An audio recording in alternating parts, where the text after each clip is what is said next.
जनतेच्या आशा आकांक्षाचं प्रतिबिंब उमटवण्यात किंवा सरकारला उमटवण्यासाठी भाग पाडण्यात विरोधी खासदार अपयशी ठरले तर जनतेला स्वतःच्या हक्कासाठी आपुल्या हिताशी लागता म्हणून पुढे यावं लागतं. तो रोल ती घटना संपली. आता आम्ही संसदेवर जातो.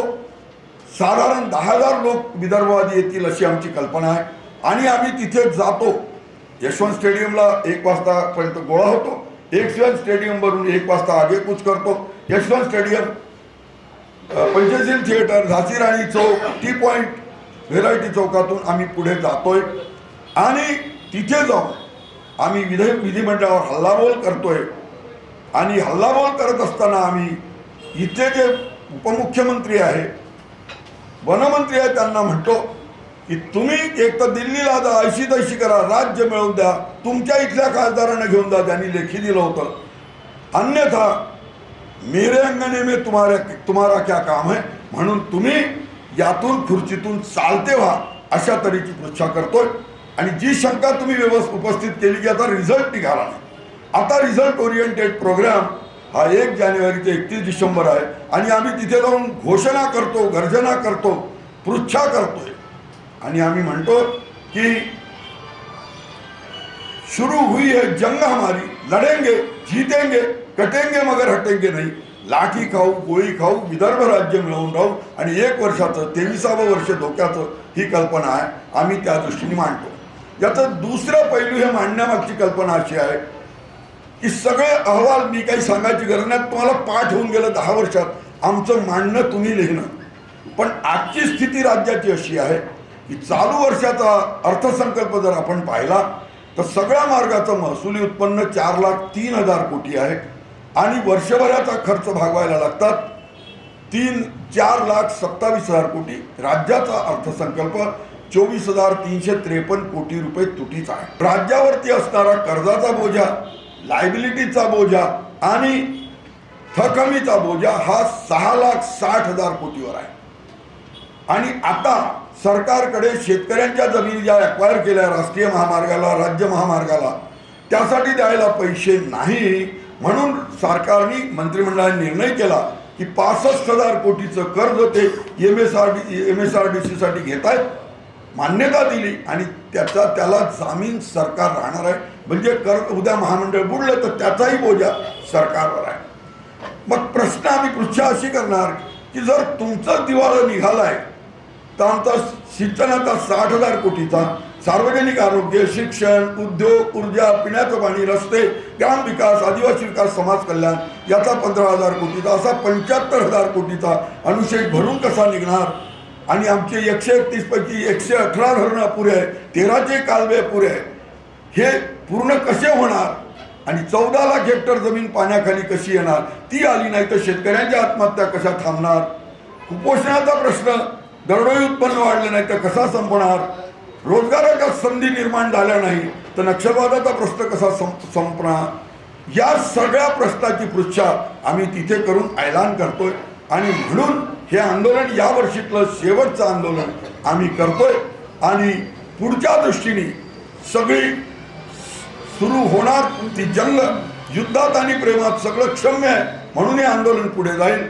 रणाविन स्वातंत्र्य कोणा मिळाले या दृष्टीने हे आंदोलन पुढे जाईल आणि 2023 संपायच्या आत 117 वर्षाचं चाललेलं हे आंदोलन आम्ही कायमचं निकाली करू किंवा मरू या ईर्षेने आम्ही हे आंदोलन आता या वर्षात पुढच्या टप्प्यात नेऊ आणि त्याचा रिझल्ट जे तुमच्या मनात आहे ते माझ्याही मनात आहे, हे सगळ्या जनतेच्या मनात आहे. हे रिझल्ट ओरिएंटेड आंदोलन होईल आणि त्याचं आउटपुट झेंडा ऊंचा रहे हमारा या तरेनी होईल. 1 साल का टाइम 2023 का दिसंबर का आप लोग दे रहे हैं. तेलंगाना के लिए जो आंदोलन हुआ, क्या उस तरह का भी आंदोलन देखने को आगे मिलेगा इस दौरान?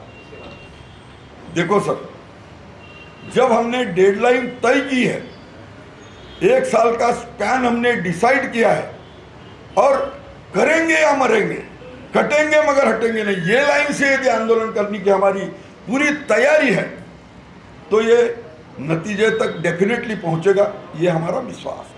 तेलंगाना का जैसा देखा गया वैसा रहेगा विदर्भ का आंदोलन आगे की नहीं. 2 बातें हैं सर. तेलंगाना के आंदोलन में करीब 1200 बच्चे शहीद हुए थे. हमने अभी तक बच्चे ये हमारा सीड है करके इनको यहाँ पे इस्तेमाल नहीं किया। अब आगे हम ये नहीं बोलेंगे आएगा उसका भला, नहीं आएगा उसका भला, और तो ऑटोमेटिक अभी जैसा आ रहा है, अभी कल परसों में आपने ही छापा कि अमेरिका की सरकार बोल रही है भारत के बच्चों को भाई 2 महीने में रोजगार खोजो नहीं तो चले जाओ। वैसे ही हम बोलेंगे इनको क्विट विदर्भ, सत्ताधारी को भी बोलेंगे, अपोजिशन को बोलेंगे कांग्रेस ने फंसाया है, इनने विश्वासघात किया है। तो ऐसे हालत में हम ये आंदोलन आगे लेके जाएंगे और ये रिझल्ट ओरिएंटेड आंदोलन होगा, ये हम पॉझिटिव्ह करते हैं। आम्ही लोकशाहीतला सगळ्यात मोठा अविश्वास व्यक्त करायचा असतो सरकारच्या विरुद्ध जेव्हा नो कॉन्फिडन्स मोशन आणायचा, विरोधकांना माहीत असतं की यातलं आउटपुट काही नाही, पण सरकारला विधानसभेत किंवा लोकसभेत नागडं करायचं काम, एक्सपोज करायचं काम, पॉलिसीवरती कायद्यांच्या प्रक्रियेवरती जी आश्वासनं दिली त्याची परिपूर्ती झाली नाही त्यावरती, आणि त्या तुमच्या मार्फतीने जनतेकडे संदेश द्यायचा असतो। तसंच जेव्हा खात्री होते जनतेची, किती संख्येने गेले हा भाग नाही, की जेव्हा लोकप्रतिनिधी त्यांच्या कमिटमेंट पूर्ण करू शकले नाही म्हणून त्यांचे राजीनामे सत्ताधाऱ्यांचे आपण मागितले, आणि जेव्हा अपोजिशनवाले करू शकले नाही म्हणून तेही नापास झाले, कारण गव्हर्नमेंटला कॉम्पेल करू शकले नाही, हा निर्णय घ्या भाग पाडलं नाही म्हणून त्यांचे मागितले। आम्ही त्यांच्या घरावर जाणार नाही। आता आमची लढाई सरकार विरुद्ध आहे, हे तर बिचारे मेलेच आहे, त्यांना कुठे मारतात। आता 4 तहस आहे, धोबी का कुत्ताना घर का ना घाटका, जे शिवसेना आहे। उद्या जर का 10 जानेवारीला निर्णय झाला तर हे सरकार पण मरणार आहे, म्हणजे पुन्हा तुम्हाला नव्या सरकारला हाच प्रश्न विचारावा लागेल, तुम्हाला म्हणावं लागेल हर दिन नया दिन हर रात नहीं रात ऐसा होगा। त्यामुळे असं काही समजायचं कारण नाही। या आम्ही त्या लोकप्रतिनिधींना त्रास देणार, दिला तेवढा दिला, आता सरकारच्या विरोधातलं हे आंदोलन पुन्हा उभं। याविषयी गडकरी साहेबांकडनं तुम्हाला काय बोलवणं आलंय का? हे बघा सर, आम्ही त्यांच्या घरापुढे जाऊन घोषणा देऊन आलो, पळाले रे पळाले गडकरी पळाले, पळाले रे पळाले रामटेकचे खासदार पळाले, आणि त्यांच्या घरापुढे म्हणून आलो की तुमच्या भुजेत नाही बळ, आता विदर्भ सोडून बळ। बोलणं त्यांच्या हातात काय सर, जे मोदी साहेबांपुढे खामोश म्हटलं की बसून जातात, त्यांच्या पुढे काय बोलायचं? मेलेल्याला शब्दाचा मार पुरे। अभी वो ठीक है, लेकिन अभी फिर आ रहे मोदी जी, तो उसमें कुछ आपकी एक्टिविटीज रहेगी क्या आपकी तरफ? 2 बातें हैं। ये एक प्रॉब्लम ऐसा है कि आंदोलन करने के लिए कुछ समय आपको इजाजत मांगनी पड़ती है। प्रोटेस्ट करना है तो स्पॉट लोकेट होता है, वहां पे करते। जितने आदमी को दिया, हमको 5 का था, फिर भी हमने जबरदस्ती 12 आदमी वहां भेजे। देखो ये सविनय कानून भंग है तो ये चलेगा। आप अगला क्या निर्णय करेगा ये मैं अकेला नहीं करता, हमारी कोर कमेटी होगी और कोर कमेटी निर्णय करेगी, उससे उस ढंग का प्रोटेस्ट कैसा होगा वो उस समय तय होगा। आपके समर्थन में पॉलिटिकल पार्टी है अभी? हाँ, हमने दिया है ना सर, जो दिया है वो। ये अभी खोरीब के नेता आए हमारे साथ, भूपेंद्र जी शेंडे, उन्होंने भी सपोर्ट डिक्लेयर किया है, वो खुद यहाँ पे है। ये आरजेडी ने सपोर्ट डिक्लेयर किया है, आम आदमी पार्टी भी आपके साथ में है। आप वो भी हमारे साथ है। विदर्भ माझा है, विदर्भ राज्य आघाड़ी है, जेपी पार्टी है, भीम आर्मी है, या ऐसे अलग अलग संगठन और पार्टी था जिन्होंने सपोर्ट दिया। उसकी जो प्रेस नोट प्रिंट होने के पहले आया वो दिया है। राजपा इन सबों में से कोई समर्थन में है या सेना? इनमें से शिवसेना तो पहले से ही अपोज में है और वो तो खुद ही मर रही है। यानी आपने तो देखा है 40 विधायक, अच्छा तो हम चलते हैं, जहां मजहब के नाम पर चुन के हिंदुत्व, जहां शिवबंधन बांधा कोई मुहिम ने रही रखा। इसका मतलब सीधा है, हम जैसा बोलते कि everything is fair in love end war, उनकी भी वार ही ऐसा समझेंगे।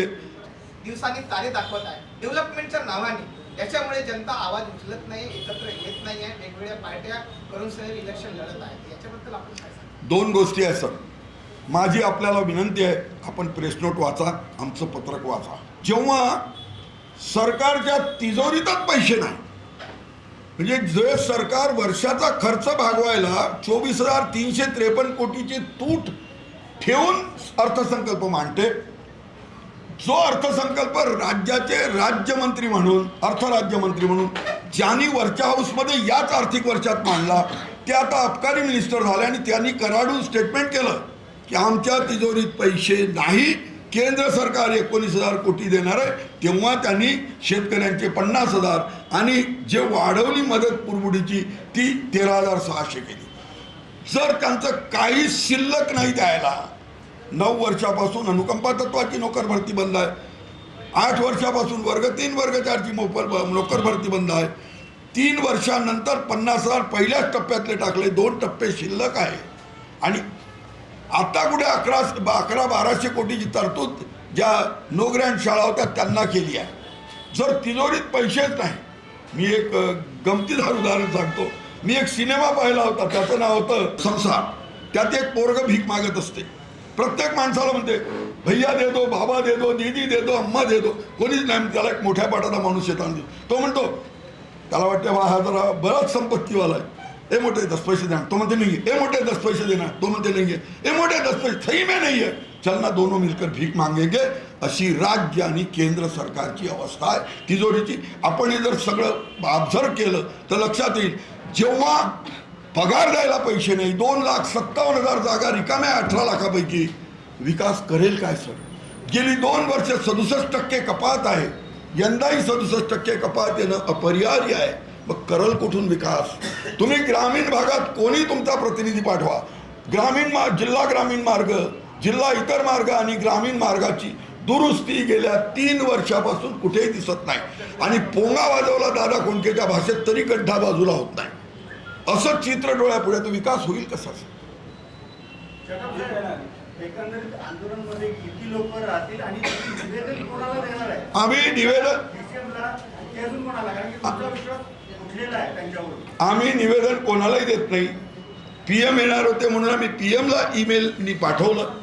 यायच्या आधी केंद्रीय होम मिनिस्टरचा हा विषय म्हणून त्यांना पाठवलं. ज्यांच्या हातात अधिकारच नाही, ज्या डॉक्टरला पाठवायला त्याला पाठवलं. या कंपाऊंडरला आम्ही काही निवेदन देणार नाही. तुम्ही आंदोलन करणार आहे, मोर्चा घेऊन जाणार आहे, मग मागणी कोणाला द्याल? मागणी आम्ही त्यांना हे करायला चाललो की तुमची तिजोरी संपली, तुम्ही दिवाळखोरीत निघाले आणि म्हणून तुम्ही सत्तेत राहायचा कबूल केल्याप्रमाणे वागले नाही, सत्तेत राहायचा अधिकार गमावला. म्हणून आम्ही म्हणतो ना की मेरे अंगणे में तुम्हारा क्या काम है, आणि म्हणून ही पृच्छा करायला आम्ही चाललोय. आणि पुन्हा आम्ही नाक दाबून विचारणार, बोल बापू बोल, तुला बोललं पाहिजे. बोलला नाही तो म्हणणार हो तुला मार दिया जाए की छोड़ दिया जाए, बोल तेरे के साथ क्या सुलूक किया जाए. या निर्णायक तऱ्हेने आम्ही जातोय. ही स्टॅट्युटरी वॉर्निंग समजा एकदपाची पुढच्या वर्षाच्या आंदोलनाची. आणि म्हणून ही आम्ही विधायक मार्गाने चाललो. पुढचं वर्ष 23वं वर्ष धोक्याचं आहे, ही वॉर्निंग द्यायला चाललो. सर, हा प्रश्न राज्यापासून राज्याला वेगळा करण्याचा आहे आणि विधानसभेत बरेच याच्यावर चर्चा झाली पण असेल, पण आता लोकसभेत सुद्धा याच्यावर चर्चा व्हावी ही वेळ आली असं तुम्हाला नाही वाटत? म्हणजे राज्याच्या बाहेर येऊन राष्ट्रीय स्तरावर हा विषय न्यावा, जेणेकरून हिंदूला सुद्धा असं महत्त्व कळावं, असं नाही वाटत? 2 गोष्टी आहेत सर. देशाच्या संविधानाच्या आर्टिकल 3 प्रमाणे हे कोणत्याही एका राज्याचा भाग दुसऱ्याला जोडायचा किंवा एका राज्याचं विभाजन करून स्वतंत्र राज्य करायचा हा परिपूर्ण अधिकार केंद्रीय मंत्रिमंडळाचा आणि संसदेचा आहे. त्यांनी करायचं, राष्ट्रपतीची सहीला पाठवायचं, राष्ट्रपतींनी राज्याच्या विधिमंडळाचे व्ह्यूज विचारायचे. होय म्हटलं तरी फरक नाही, नाही तरी फरक नाही, रिजनेबल अथॉरिटी द्यायची आहे. आणि अशा तऱ्हेने आपण या खासदारांनी तिथे बोलतं व्हावं म्हणून आम्ही 7 एप्रिलच्या दिल्लीच्या हल्लाबोल आंदोलनाच्या आधी सगळ्या खासदारांना भेटलो, सगळ्यांना हे मेमोरँडम दिलं. आम्ही प्राईम मिनिस्टरची वेळ मागितली, त्यांनाही मेमोरँडम दिलं, होम मिनिस्टरला मेमोरँडम दिलं. आता मला एक सांगा, आम्ही तर काही बोल बापू बोल तुला बोललंच पाहिजे संसदेत असं इंजेक्शन देऊ शकत नाही. 4 वर्ष 11 महिने जनता काहीच करू शकत नाही. आणि आता जर हे निर्लज्जम सदासुखी झाले असेल तर त्याच्यासाठी काही वेगळं इंजेक्शन निघालं नाही. आम्ही आमचा प्रयत्न करतो. जेव्हा जनतेच्या प्रश्नाचं आशा आकांक्षाचं प्रतिबिंब उमटत नाही तेव्हा शासन झाले खुळे, म्हणून जनतेला यावं लागते पुढे आपल्या अधिकारासाठी. एक बोला.